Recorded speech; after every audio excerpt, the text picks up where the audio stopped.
Constitution का article number 19 हमें freedom of speech and expression देता है, पर ये freedom of speech and expression absolute नहीं है। इसके साथ में आती हैं कुछ रीजनेबल रिस्ट्रिक्शंस, जैसे कि कंटेम्प्ट ऑफ कोर्ट, जैसे कि पब्लिक ऑर्डर, मोरालिटी, और जैसे कि डिफेमेशन। अब डिफेमेशन का क्या मतलब है? कुछ साल पहले राहुल गांधी जी ने एक स्पीच में, एक रैली में ये बोला कि जी चाहे आप नीरव मोदी को देख लो, चाहे आप ललित मोदी को देख लो, या आप नरेंद्र मोदी को देख लो, ये जितने भी चोर हैं इनका सरनेम मोदी क्यों होता है? क्या इस सरनेम को कोई बख्शीश है? अब ये स्टेटमेंट सुन के आप देख सकते हो कि कम से कम हम अपने पार्लियामेंटेरियन से या फिर जो हाईएस्ट लेवल के नेता हैं उनसे इस तरह के कास्टिस्ट कमेंट एक्सपेक्ट नहीं करते हैं। सामाजिक लेवल पर भी, चाहे किसी का सरनेम सिंह हो, पासवान हो, शर्मा हो, वर्मा हो, मोदी हो, गांधी हो, किसी भी एक कास्ट के बारे में इस तरह से उसको टैग करना कि यार ये तो चोरों की कास्ट है, ये पार्लियामेंटेरियंस को, लीडर्स को, क्या आम पब्लिक को भी सूट नहीं करता। एनीवेज, पार्लियामेंट हम देखते हैं हमारी कंट्री में पॉलिटिशियंस रैलीज में, चाहे वो बीजेपी के हों, कांग्रेस के हों, आम आदमी पार्टी के हों, किसी भी पार्टी के हों, हम नॉर्मली देखते हैं कि वो बहुत सारी इस तरह की स्पीचेस दे देते हैं।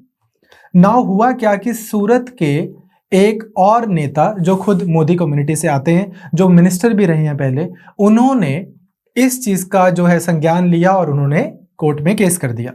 अब सूरत की कोर्ट ने राहुल गांधी जी की इस केस में कन्विक्शन कर दी है और बोला है कि जी आपने जो किया है डिफेमेशन के अंडर आता है, क्रिमिनल लायबिलिटी है, 2 साल की आपको सजा होगी। अब एक और लॉ हमारी कंट्री में क्या बोलता है कि अगर किसी पर्सन को 2 साल की सजा हो तो फिर उसका एमपी का कैंडिडेचर कैंसिल हो जाता है और उसके बाद में भी वो 6 साल तक चुनाव नहीं लड़ सकता। तो काफी इसके गंभीर परिणाम हो सकते हैं। बट आज जो हम बात कर रहे हैं वो ये कर रहे हैं कि डिफेमेशन क्या है।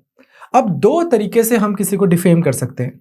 एक तो स्लैंडर, यानी कि मैंने बोला कुछ ऐसा, मैंने बोल दिया अरे मैं जानता हूं इनको, ये चोर हैं, मैं जानता हूं, या जैसे मान लो मैंने बोल दिया अरे ये वकील जो हैं सब लॉयर तो लायर होते हैं, या टीचर तो ऐसे होते हैं। इस तरह से मैंने बोल के किसी कम्युनिटी को या किसी इंडिविजुअल को बोल दिया कि यार ये तो पैसे खाता है, ये तो करप्शन करता है। दूसरा, मैंने न्यूज़पेपर में एडिटोरियल लिख दिया, किसी किताब में लिख दिया, प्रिंट कर दिया, कुछ इलस्ट्रेट कर दिया, कार्टून बना दिया, लाइबल। तो या तो प्रिंटेड फॉर्म में हो सकता है एक्सप्रेशन, किसी तरीके से मैं विजुअली उसको एक्सप्रेस कर सकता हूं, या फिर मैं बोल सकता हूं। अलग अलग कंट्रीज में लाइबल और स्लैंडर को लेकर अलग अलग रूल्स एंड रेगुलेशंस हैं। फॉर एग्जाम्पल, इंग्लैंड में स्लैंडर जो है, अगर किसी ने किसी के बारे में कुछ बोल दिया, इसको रिलेटिवली लीनियंटली देखा जाता है। हाँ, अगर किसी ने सोच समझ के बाकायदा लिखा कि ये वाला पर्सन जो है बहुत करप्ट है और ये तो जी रोज शाम को 6 बजे अपने ऑफिस में मीटिंग बिठाता है और सबसे पैसे कलेक्ट करता है एंड सो ऑन, उस केस में इसने इतने पैसे लिए थे, ये किया था। नाउ दिस इज समथिंग जो अलग तरीके से डील होता है, थोड़ा स्ट्रिक्टली डील होता है। ऐसे ही जर्मनी के अपने रूल्स हैं, फ्रांस के अपने रूल्स हैं, सब कंट्रीज के अपने रूल्स हैं। हमारी कंट्री में स्लैंडर और लाइबल को बहुत ज्यादा डिस्टिंक्शन से नहीं देखा जाता।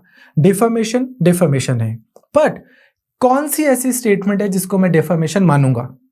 अब इसकी ना बहुत स्ट्रिक्ट डेफिनेशन नहीं दी जा सकती। इनफैक्ट इसकी डेफिनेशन है, पर वो डेफिनेशन भी अगर मैं आपसे शेयर करूंगा तो आप देखेंगे कि ये तो बहुत सब्जेक्टिव सी बात हो गई। कोई चीज हो सकता है मुझे डिफेमेशन लगे, आपको ना लगे। तो कहीं ना कहीं जज साहब की डिस्क्रिशन इसमें बहुत ज्यादा काम आती है, उनका जो विवेक है, उनकी जो अंडरस्टैंडिंग है, एंड ऑफ कोर्स जो हमारी प्रीवियस जजमेंट्स हैं वो भी बहुत ज्यादा काम आती हैं। जैसे मैं आपसे एग्जाम्पल के लिए शेयर कर लेता हूँ। एक जजमेंट में क्या हुआ, ये बोला गया कि अगर मैं अपने फ्रेंड्स के साथ मान लो ट्रेन में सफर कर रहा हूं और मुझे चेक करा के बोलता है कि सर अपनी ट्रेन टिकट दिखाओ, मैं बोलता हूं कि सर मैंने ली थी, मेरे पास नहीं है। वो बोले ली थी तो दिखाओ, मैं चेक कर रहा हूं, और वो मुझे बोलता है कि सर आपने ली नहीं है, अगर आपने ली होती टिकट तो आप मुझे दिखाते। और मैं बोलूं कि यार आप मेरे दोस्तों के सामने मुझे डिफेम कर रहे हो, मेरी रेपुटेशन को हार्म पहुंचा रहे हो, तो मैं तो जी आपके ऊपर केस करूंगा। तो बोलेंगे नहीं, वो पर्सन अपनी ड्यूटी कर रहा है, आपके पास टिकट नहीं है, आप बोल दो कि सर मेरी टिकट नहीं मिल रही है, मुझे पेनल्टी के साथ में दूसरी टिकट दे दो। Do you understand?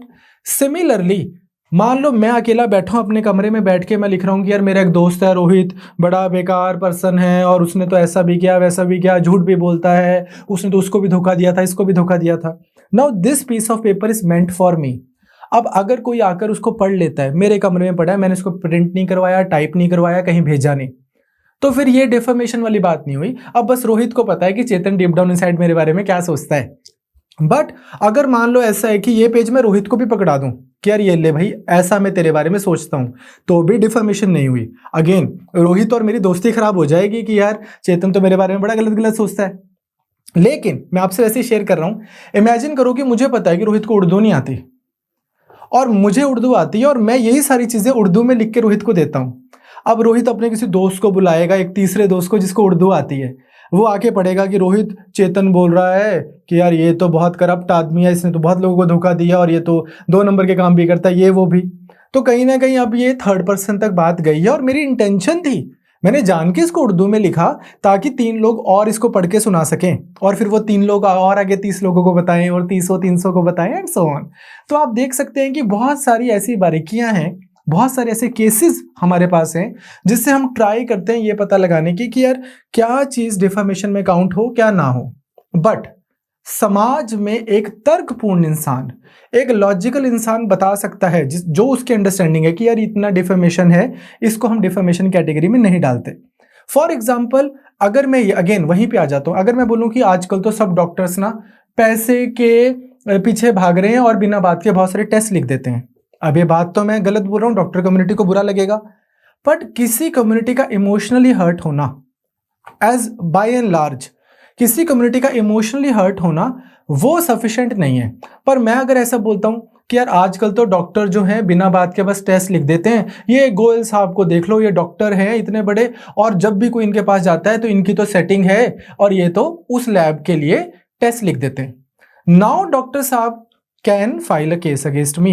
अब उसको भी कोर्ट उस केस का क्या करती है क्या नहीं करती वो एक अलग बात है। जैसे आप देखो अरविंद केजरीवाल के केस में अगर कोई पर्सन ये बोल देता है कि पंजाब में तो जी नशे बहुत ज्यादा बिक रहे हैं, अब ये एक बात है, उनके ओपिनियन है, उनकी स्टेटमेंट है, पर अगर वो ऐसा बोलते हैं कि यार पंजाब में नशे बिक रहे हैं और बिक्रम सिंह मजीठिया जी नशे बेच रहे हैं, तो फिर उनको आके माफी भी मांगनी पड़ेगी, अपना केस भी वापस लेना पड़ेगा, because now you are accusing a person.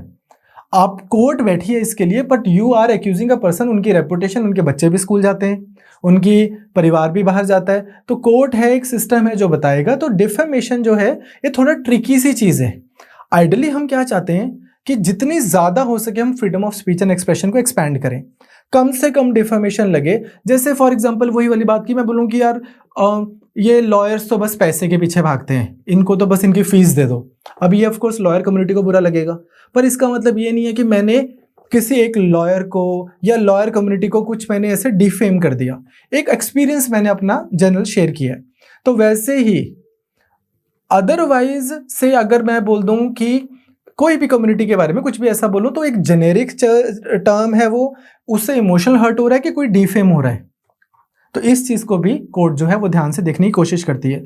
बहुत सारे केसेस है हमारे पास, जैसे फॉर एग्जांपल एक बार राम जेठमलानी जी ये रिप्रेजेंट कर रहे थे इसको जयललिता को, सुब्रमण्यम स्वामी जी का और इनकी काफी बहस हुई और उन्होंने बोला कि यार ये तो जो है एलटीटी से इसके लिंक है और वहां से पैसे लेता है, तो फिर कोर्ट ने पनिशमेंट दी थी, 5 लाख रुपया उन्होंने उसको पे करना पड़ा था। तो इस तरह से हमारे पास बहुत सारे केसेस हैं। अगेन पॉइंट मेरा ये है कि डिफेमेशन जो है ये एक रिस्ट्रिक्शन है जो freedom of speech and expression के ऊपर है हमारी कंट्री में। अदरवाइज आपके पास ये राइट है, लेकिन ये राइट जो है freedom of speech and expression ये एब्सोल्यूट नहीं है, अनकर्टेल्ड नहीं है, इसके ऊपर कुछ लिमिटेशंस लगी हुई हैं। अब राहुल गांधी जी के पास में क्या ऑप्शंस हैं? अगर राहुल गांधी जी हाई कोर्ट में जाते हैं और बोलते हैं सूरत कोर्ट ने मेरी कन्विक्शन कर दी है, ये हाई कोर्ट जो है इस केस को सुने और मैं इसको चैलेंज करना चाहता हूं, और हाई कोर्ट उसके ऊपर स्टे लगा देती है, तो फिर राहुल गांधी जी का अपना जो एमपी वाला टेन्योर है वो भी कंटिन्यू रहेगा और फिर हाई कोर्ट का जब फैसला आना होगा तब आएगा। अगर हाई कोर्ट बोलती है कि नहीं नहीं नहीं ये तो सूरत कोर्ट ने बिल्कुल ठीक किया है, तो फिर राहुल गांधी जी के पास ऑप्शन है कि वो सुप्रीम कोर्ट जा सकते हैं कि जी हाई कोर्ट ने भी स्टे नहीं लगाया है, अब आप बताइए, देखो मेरा ये मतलब नहीं था, मेरी इंटेंशन नहीं थी किसी कम्युनिटी को या किसी पर्सन को डिफेम करने की। फिर सुप्रीम कोर्ट अगर स्टे लगा देती है तो फिर सुप्रीम कोर्ट की स्टे के बाद में राहुल गांधी जी कंटिन्यू करेंगे। अगर सुप्रीम कोर्ट ने भी राहुल गांधी जी की कन्विक्शन कर दी तो फिर तो नॉर्मल कोर्स ऑफ एक्शन जो है कि उनकी जो भी सजा है और उसके बाद में जो उनका कैंडिडेचर कैंसिल है। बट वी होप कि थोड़ा सा हमारे जो पब्लिक फिगर्स हैं, और मेरे से भी अगर कुछ गलत बोला गया तो माफ करना, ठीक है, बट वी होप कि जो हमारे पॉलिटिशियंस हैं, हमारी जो पब्लिक फिगर्स हैं, वो किसी भी कास्ट किसी भी रिलीजन को इस तरह से अगर हम लेबल करने लग जाएंगे कि हाँ ये वाले, जैसे आजकल आप देखते हो मतलब कितने सारे लोग ऐसे गधों की तरह कमेंट कर रहे होते हैं जस्ट बिकॉज पंजाब में 2 लोग जो हैं, या पंजाब के बाहर यूके में या यूएसए में 4 लोग जो हैं वो 4 खालिस्तान के झंडे पकड़ लेते हैं, तो वो कम्युनिटी को ही कुछ कुछ बोलने लग जाते हैं, तो वो शोभा नहीं देता है। हमें किसी कम्युनिटी को डिफेम नहीं करना है। कोई कास्ट, कोई रिलीजन, ऐसा नहीं है कि उसको आप इन एब्सोल्यूट टर्म्स बोल सकते हो। एक घर में 5 भाई एक जैसे नहीं होते। तो दिस इज़ वेरी जनरलाइजिंग, और काफ़ी कास्टिस्ट माइंडसेट ये हमारा दिखाता है कि अगर हम किसी कास्ट को ऐसे पॉइंट आउट करें कि ये तो चोरों की कास्ट है, या ये तो करप्ट लोग होते हैं, या ये वाले लोग तो ऐसे होते हैं, तो इस तरह से। तो आई होप आपको एक छोटी सी चीज़ समझ आई होगी। I wish you all the best for your preparation. All the best guys, take care.